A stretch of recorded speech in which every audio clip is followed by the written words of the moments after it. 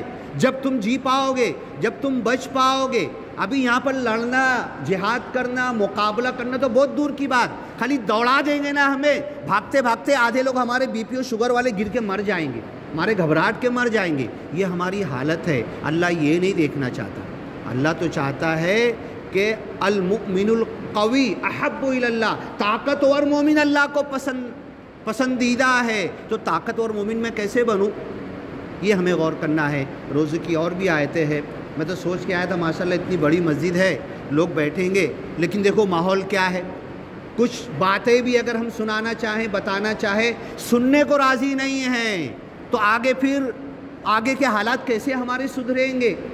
اللہ تعالیٰ ہمیں اس دنیا میں چین کیسے دے گا؟ سن لو 8-9 جگہ پر قرآن میں اللہ نے کہا کہ اگر تمہاری یہی حالت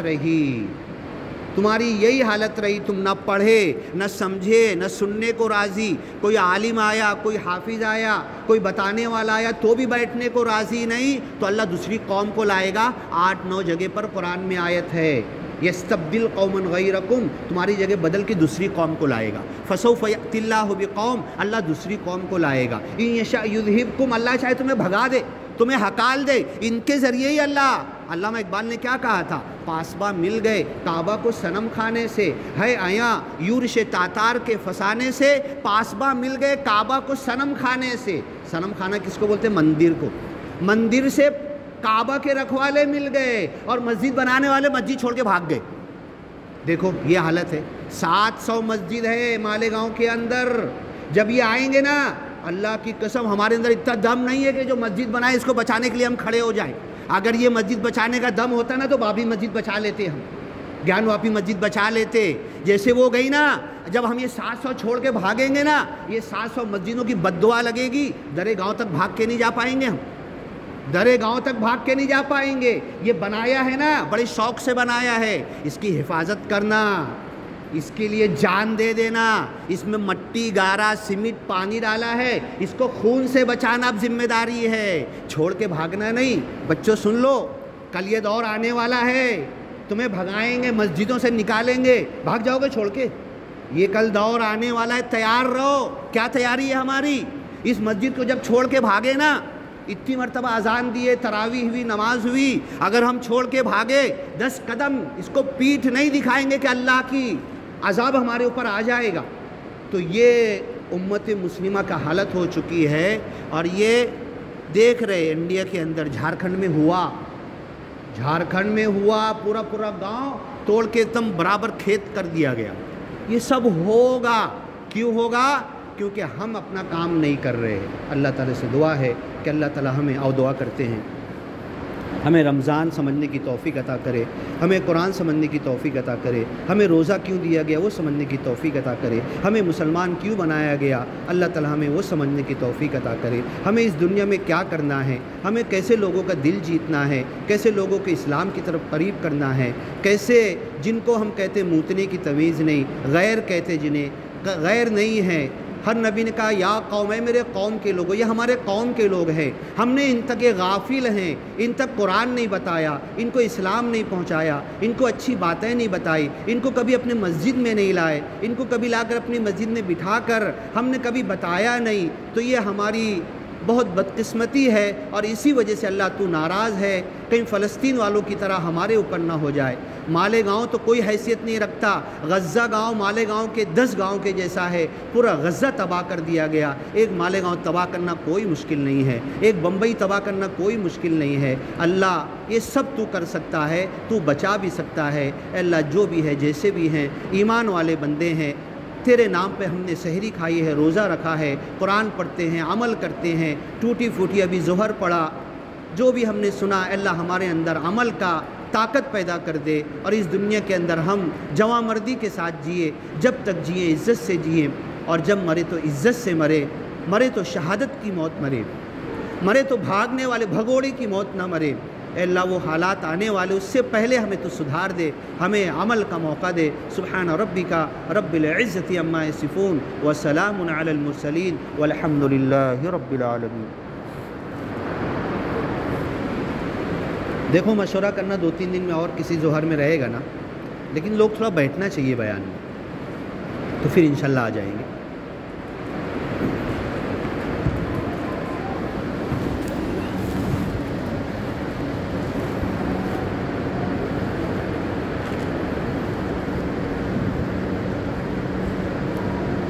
آپ بچے لوگ خاص طور پر کھیل کود میں اپنی زندگی ضائع مت کرو، آگے تمہارے اوپر، ابھی ہماری زندگی تو کٹ جائے گی، آگے حالات بہت بیکار آنے والے ہیں۔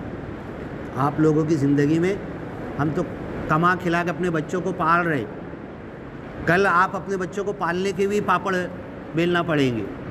کیا چچا؟ جو حساب سے حالات، بالکل سیریس ہو جاؤ، اللہ تعالی ہم سے کیا چاہتا ہے، قرآن کیا چاہتا ہے۔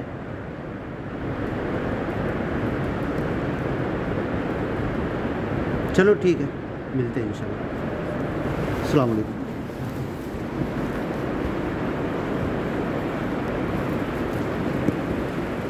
ملتے ہیں انشاءاللہ۔ تو دیکھو جیسا رہے گا نا، نمبر دے دو آپ۔